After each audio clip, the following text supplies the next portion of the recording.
Ya no eres pan y vino, ahora que eres cuerpo y sangre, vives en mí. Y de rodillas yo caigo a contemplar tu bondad. ¿Cómo no te voy a adorar? Mientras te pierdes en mis labios, tu gracia va inundando todo mi corazón. Por esa paz que me llena de alegría mi ser, ¿cómo no te voy a... En el nombre del Señor, damos comienzo a este ejercicio de la lección divina. Comentarios de la palabra de Dios que nos trae el próximo domingo.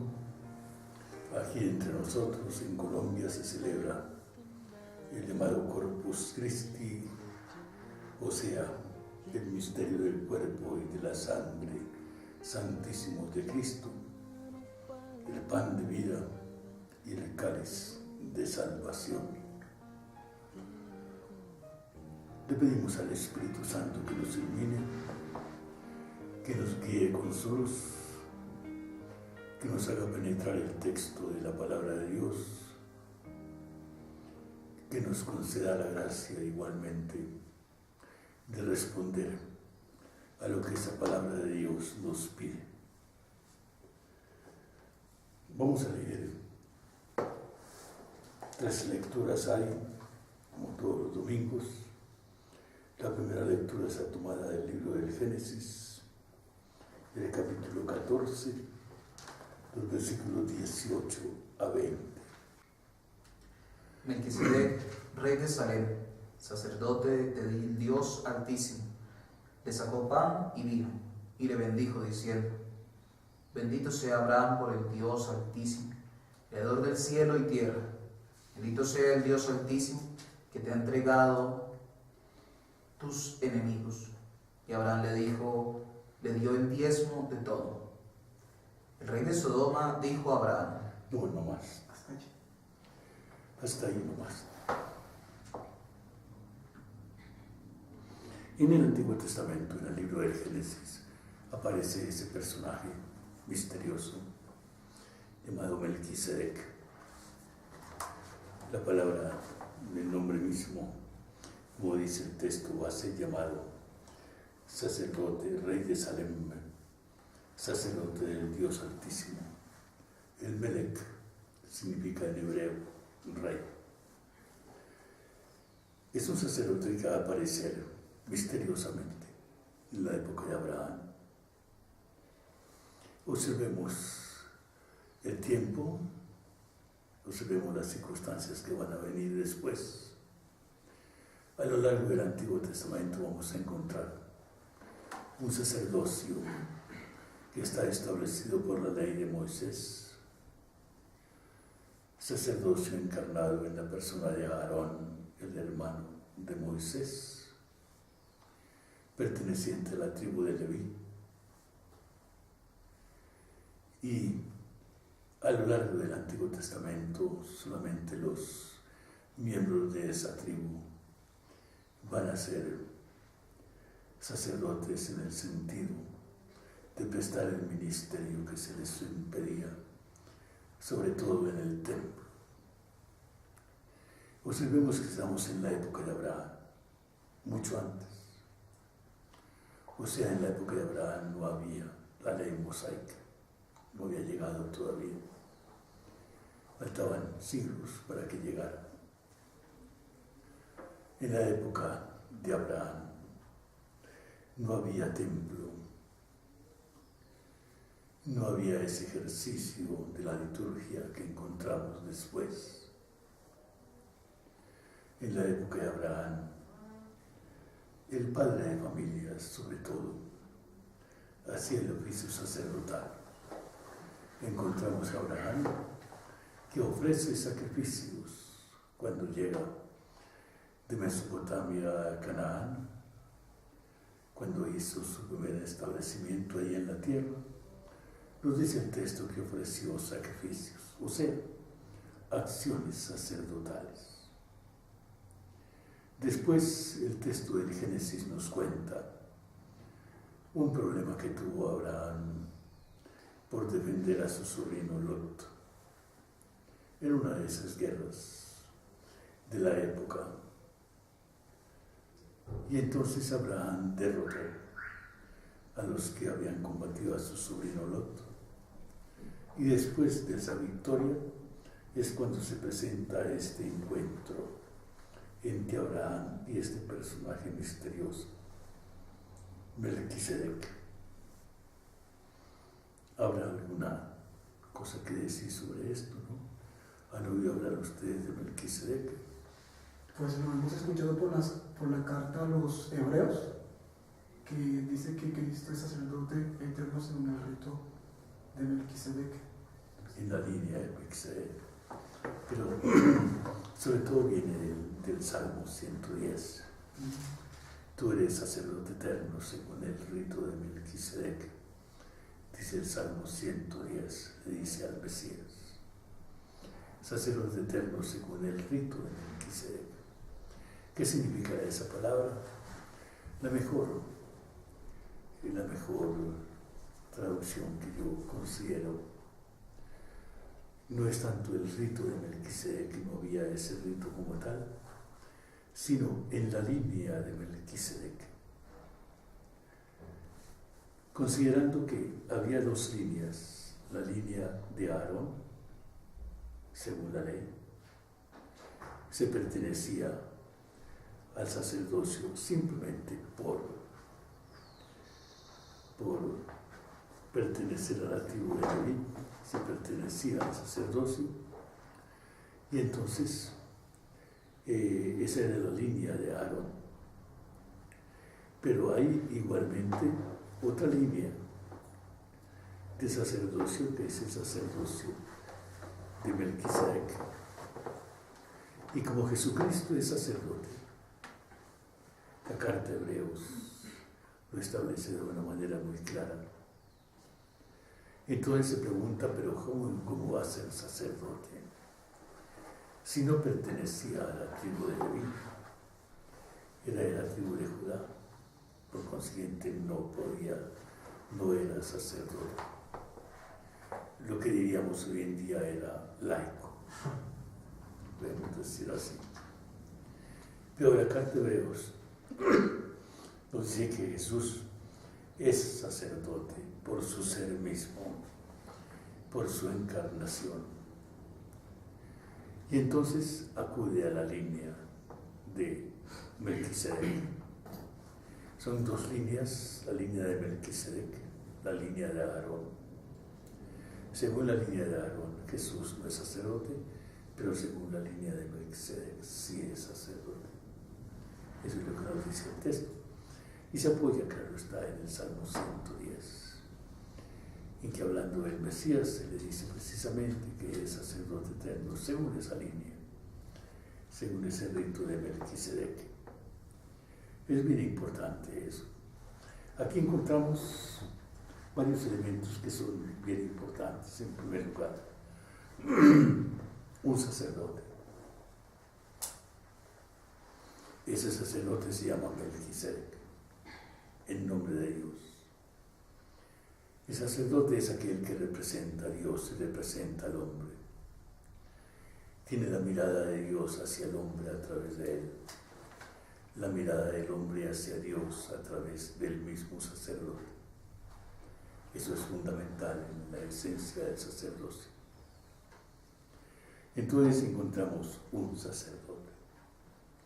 Encontramos un sacrificio. Y aquí está lo misterioso.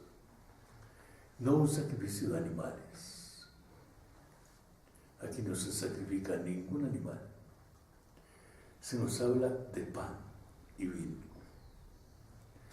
dos elementos fundamentales en la vida del hombre: el alimento del pan, la bebida, el vino,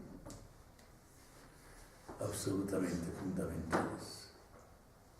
Y lo que él ofrece, precisamente le proporcionó pan y vino, Melquisedec, a Abraham.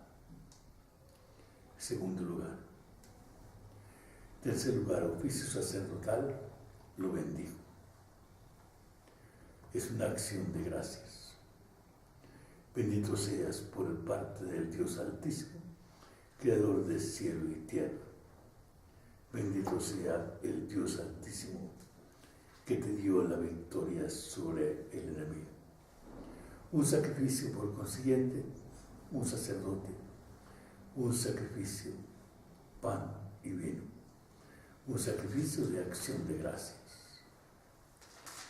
sacrificio de Eucaristía, por consiguiente, porque la palabra Eucaristía significa eso, acción de gracias.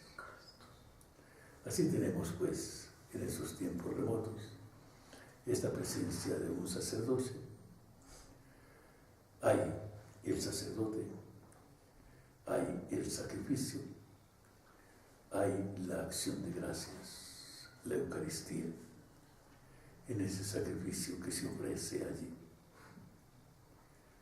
Eso va a quedar a lo largo de la historia muy marcado, vendrá después del ejercicio sacerdotal, sin más.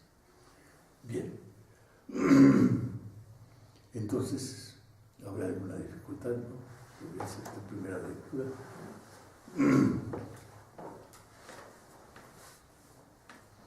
Digo, es un primer paso hacia el sacerdocio de Cristo, hacia la Eucaristía.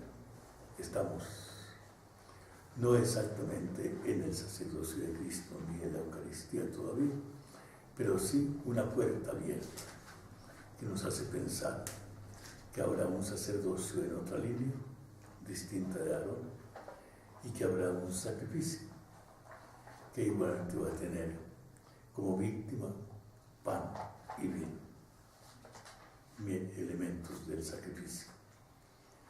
Bien, la segunda lectura tomada de la primera Corintios, carta de San Pablo a los Corintios, el capítulo 11,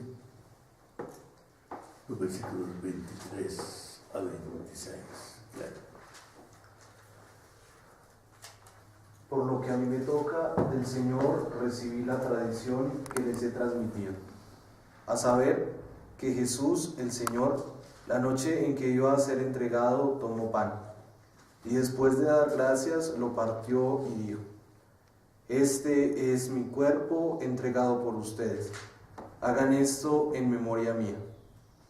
Igualmente, después de cenar, tomó el cáliz y dijo: Este cáliz es la nueva alianza sellada con mi sangre.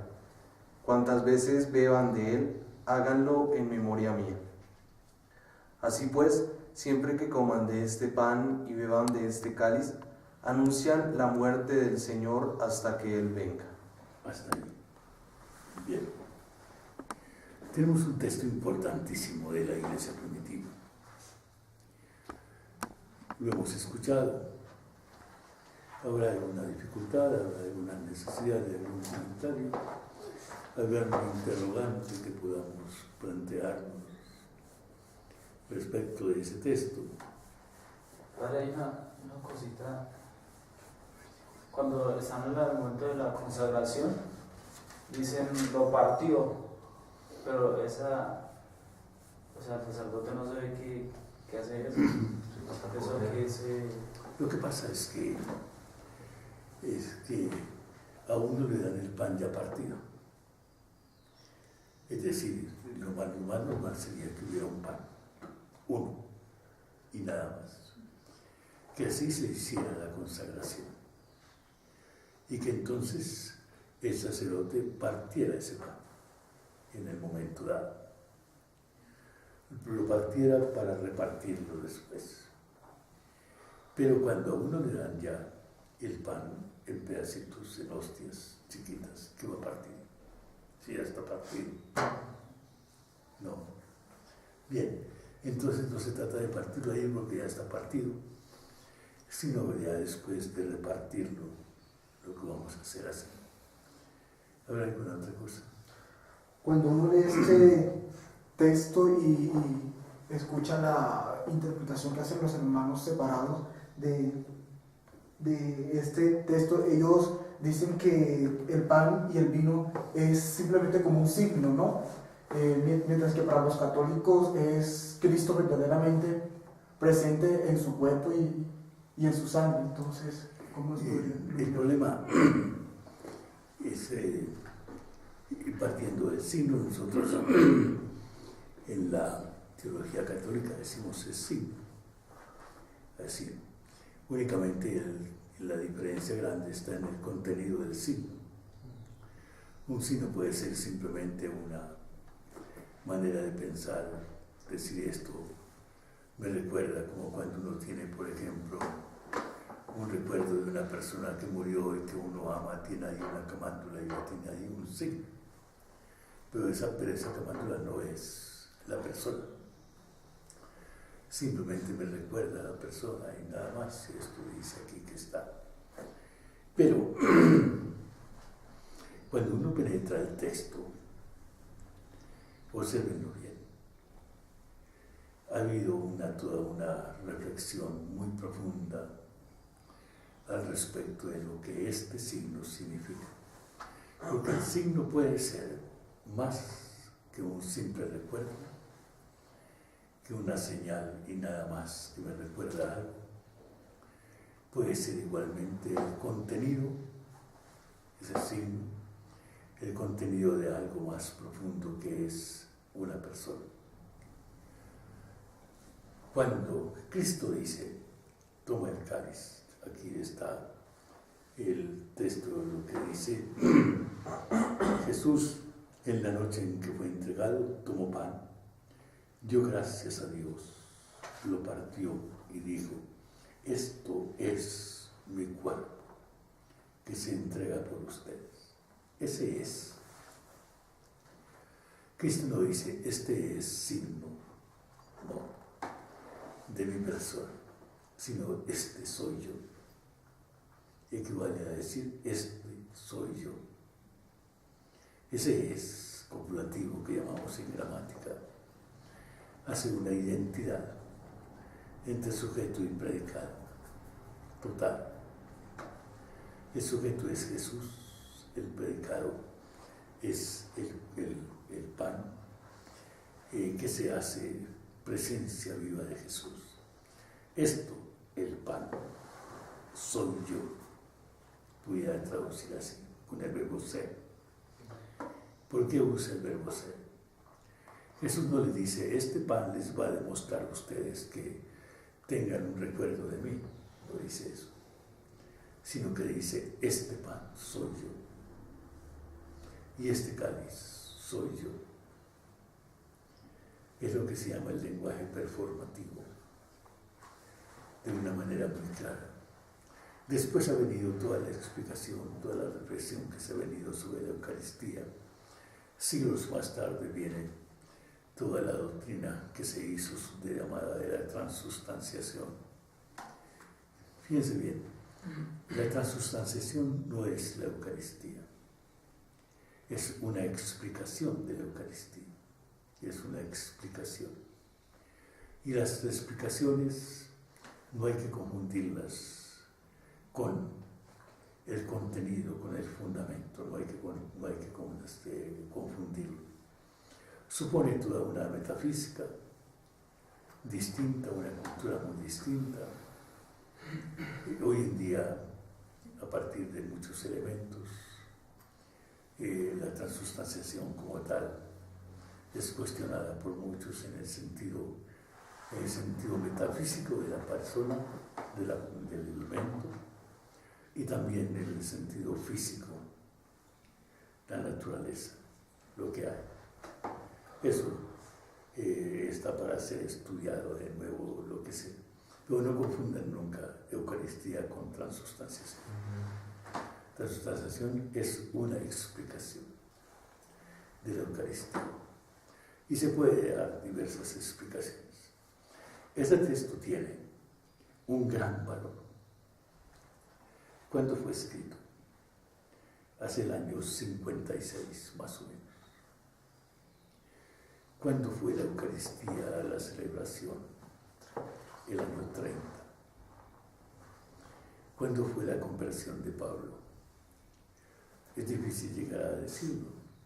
Algunos el año 33, 3 años después de la muerte de Cristo, para otros el 36, tal vez, o sea, 6 años después de la muerte y resurrección de Cristo.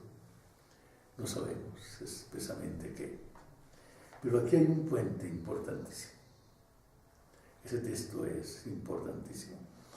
Yo recibí esta tradición que viene del Señor. O sea, cuando Pablo se convirtió y entró a la iglesia, ya la iglesia celebraba la Eucaristía. Pablo no la inventó. Ya él celebraba la Eucaristía. Y eso, pocos años, 3 años quizás, después de la muerte de Cristo, ya la iglesia celebraba la Eucaristía. En ese momento, yo recibí esta tradición que viene del Señor. No es precisamente, no es cuento de nadie, sino viene del Señor, de su intención, de lo que Él quería, y que a mi vez yo les transmití. Pablo recibe y transmite. Recibe la tradición y transmite la tradición tal cual como Él la ha recibido. ¿Qué fue lo que Él recibió?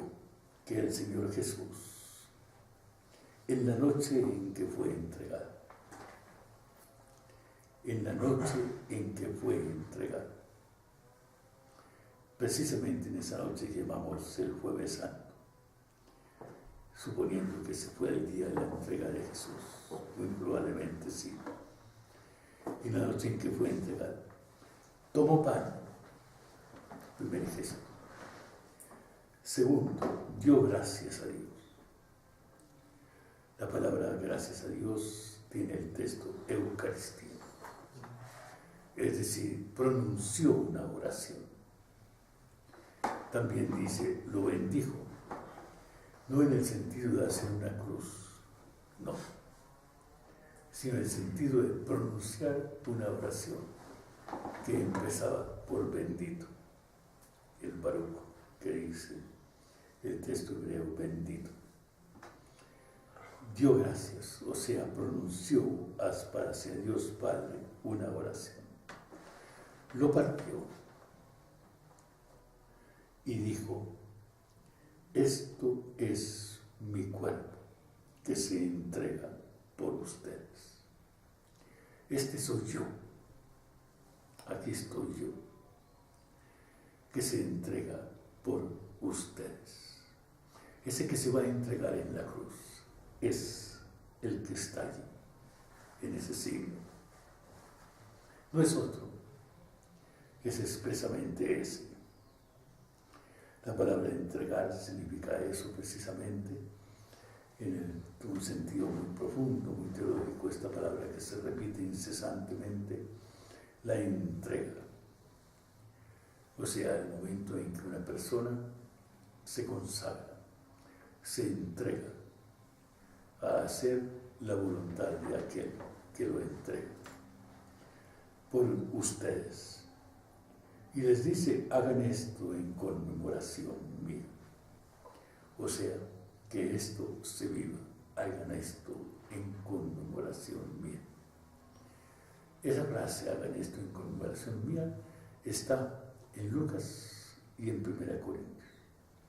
En Mateo y en Marcos no está. No está. Porque hay 2 tradiciones. Mateo depende de Marcos. Y aquí el texto de Corintios depende de Lucas. Hay 2 tradiciones. La una no niega la otra. Simplemente es cuestión de que el uno trae la tradición y la consigna, otro no la trae, quizás la da por entendida. Por el hecho mismo de estarlo haciendo, se sabe que es para hacerlo en memoria suya. Y lo mismo hizo con la copa después de cenar. Y les dijo: esta es la copa de la nueva alianza, sellada con mi sangre. ¿Qué es la nueva alianza? ¿De dónde viene eso? Hay un texto muy importante en el Antiguo Testamento, que es Jeremías 31. Jeremías 31, 34. Ese texto es importantísimo.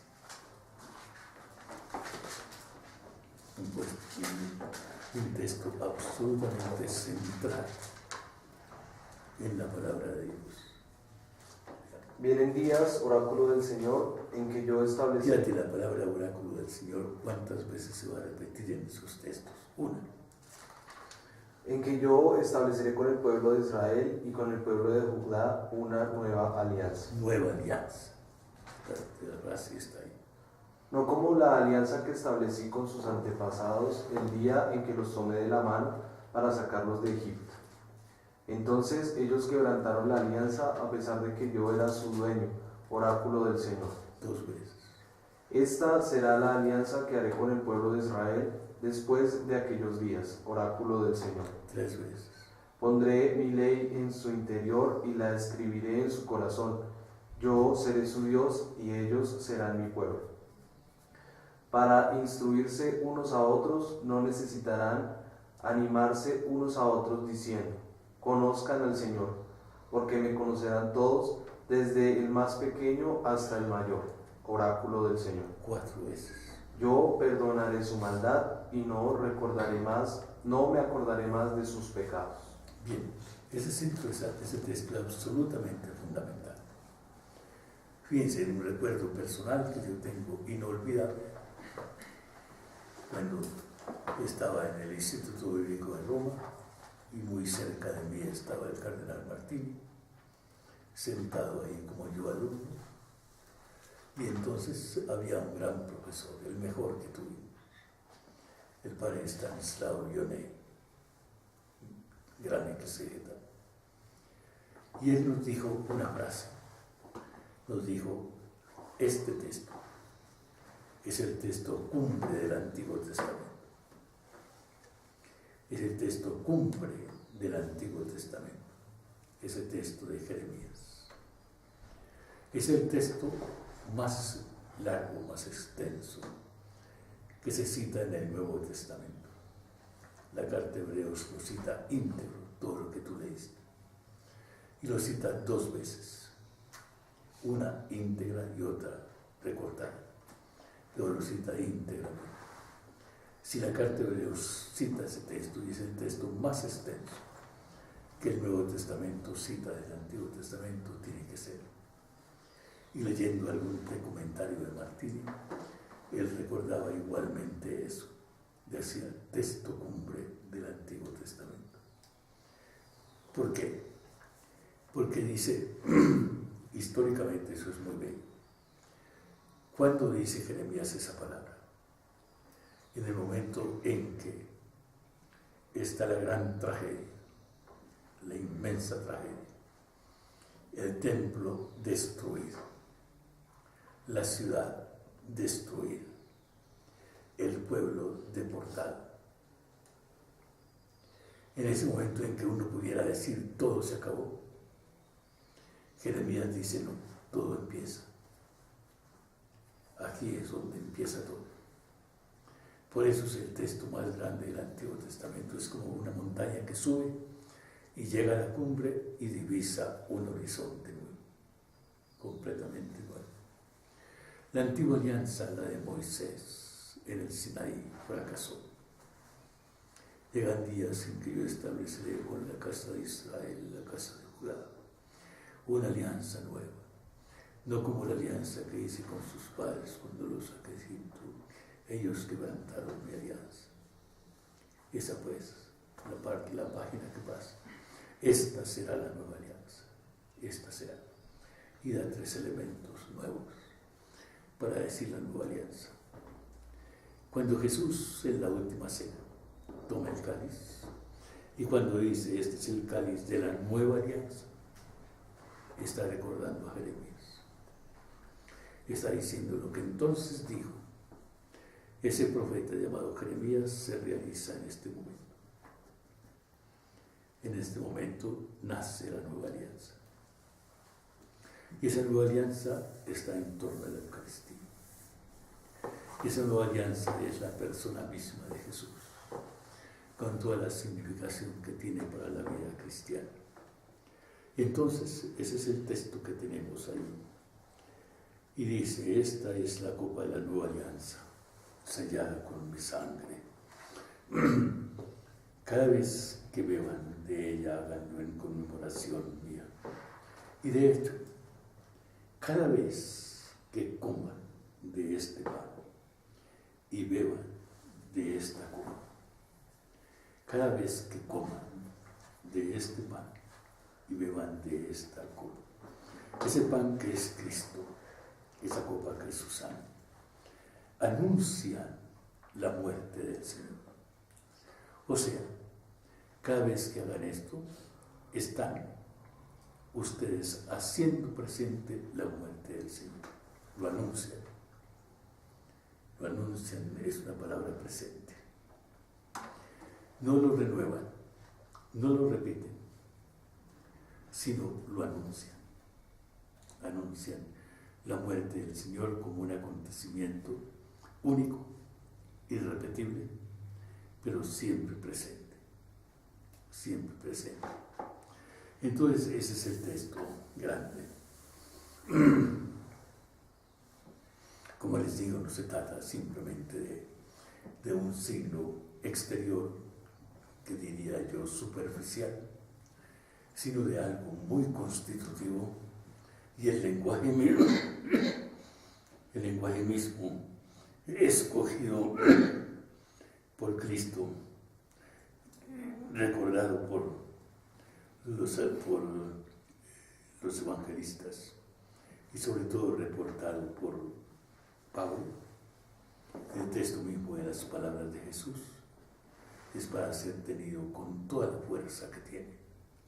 Les digo, ese es que establece una identidad profunda entre sujeto y predicado. El sujeto es el pan, el predicado es Cristo. Los dos identificados, no como una señal el uno del otro, sino como una realidad profunda. ¿Cómo se hace? Eso sí es imposible de llegar a decirlo. Como les decía, la transubstanciación fue una manera de explicar que lo hubo. Vino, yo diría tardíamente, porque fue sobre todo la filosofía, la teología escolástica la que desarrolló muy profundamente todo el tema de la transubstanciación. El Concilio de Trento lo recuerda, pero no como la Eucaristía, sino como una explicación de la Eucaristía. Bien, entonces tenemos ese texto ahí, con toda la claridad que tiene. Y una cosa muy importante, este texto de Pablo es el primero, el más antiguo de todos los textos eucarísticos.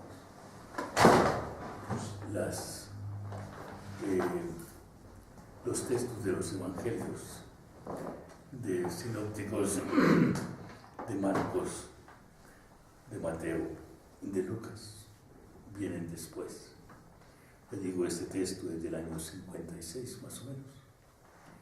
Ya San Pablo recuerda que él recibió esa tradición cuando llegó a la fe, ya estaba ahí. El texto de Marcos, más o menos desde el año 70, o sea, entre el año 56 y el año 70 han pasado 14 años. El texto de Mateo y de Lucas puede ser hacia el año 80, o sea, todavía mucho después. Por consiguiente, el texto más venerable que tenemos de la Eucaristía es este, el texto de 1 Corintios, lo que tenemos ahí. Bien, y entonces el Evangelio simplemente nos recuerda la multiplicación de panes, una de las 6 narraciones de multiplicación de panes que hay en los Evangelios, 2 en Marcos, 2 en Mateo, una en Lucas y otra en San Juan. 6 narraciones. Lo fundamental es esto: un pueblo necesitado de un alimento. ¿Quién se lo proporciona? Cristo. ¿A partir de qué? De pequeñas realidades, unos panes, unos pescados, poca cosa, pero es lo que el hombre le ofrece. Y partiendo de ahí, Jesús alimenta a esa multitud. Y a partir de entonces, el lenguaje eucarístico fue consagrado. Se llama lenguaje eucarístico estos 4 verbos que teníamos ahí. Primero, tomó pan. El segundo, pronunció la bendición o la Eucaristía, como quedan, la oración. Tercer lugar, lo partió. Cuarto lugar, lo repartió, lo dio. Esto lo tenemos ahí de una manera muy clara.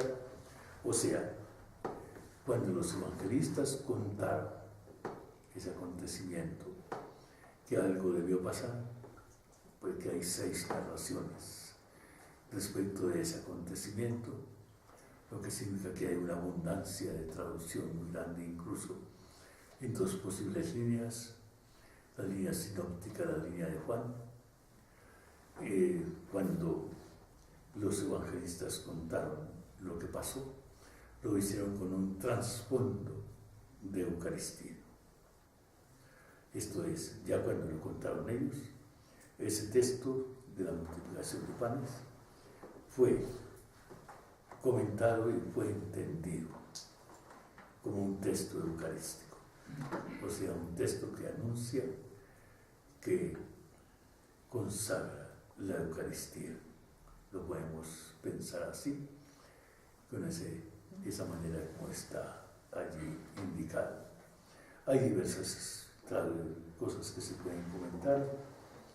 El desafío que hace Jesús, denles de comer, lo que hace. Y luego una cosa muy importante igualmente es el oficio que tiene la Iglesia de recibir de Cristo el pan y de entregar. Porque el texto siempre nos dice que Jesús lo entregó a los discípulos para que los discípulos lo entregaran a la gente. Tenemos igualmente la significación eclesial. Cuando la Iglesia se reúne para la Eucaristía, donde quiera que esté, en los templos más famosos del mundo, o en las pequeñas capillas pobres de los campos, es siempre una fiesta. Lo importante no es el lugar ni el templo, lo importante es la Eucaristía, lo que se está celebrando, donde quiera que esté. Ese texto nos está diciendo, por consiguiente, que el misterio de Cristo, pasión, muerte y resurrección, es un misterio siempre presente, no repetido, sino simplemente hecho presente en el mundo, a través del signo. El signo nos habla de Él. Sin el signo no tendríamos nada, pero el signo nos habla de Él. Bien. ¿Habrá alguna cosa para decir? No. Bien. Entonces terminamos. Y ya celebren lo mejor que puedan. En la antigua tradición de Valmaría, el Corpus era una fiesta sumamente grande. Se celebraba, claro, no el domingo, sino el jueves. Hacíamos altares, cada grupo hacía altar, los filósofos uno, los novicios otro. los teólogos, otros, los hermanos autores, que eran como 10 también. Cada uno hacía un altar, cada uno derrochaba imaginación para hacer lo mejor posible. En sus altares había cosas muy bellas, ¿no? Y había procesión de cuerpos por la casa. Se celebraban cuatro altares que había. Bien, eso es lo que tenemos para decir, hablar de una cosa, ¿no? Seguramente en algunas partes hacen ya celebraciones enormes, ¿no? En los pueblos, en las parroquias a veces, sobre todo en los campos. Se insiste mucho en el compartir, a veces quizás desfiguradamente, ¿no? Pero se hacen esos altares de San Isidro que dicen a veces en los pueblos donde se llevan muchas cosas. La idea es llevar para compartir con los pobres, pero muchas veces eso no se realiza. Bien, infortunadamente.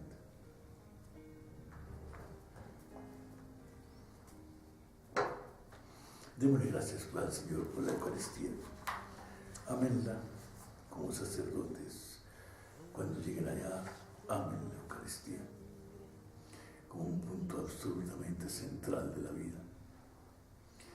Nunca sean sacerdotes sin Eucaristía. Los hay, infortunadamente, muchos. En el mundo presente, entre nosotros incluso. Hay sacerdotes que son más de oficina que de altar. Que nunca les pase eso. Que nunca les pase. Samuel González, cuando vivía todavía, en una carta que yo encontré cuando estaba haciendo la flor, decía que pedía ir a una casa donde él pudiera celebrar todos los días la Eucaristía, porque el sacerdote necesita un altar, decía. El sacerdote necesita un altar. Ténganlo siempre presente. Queremos, Señor Jesús, que vivas y reines entre nosotros. nos bendiga con su Hijo. La Santísima Virgen María. Amén.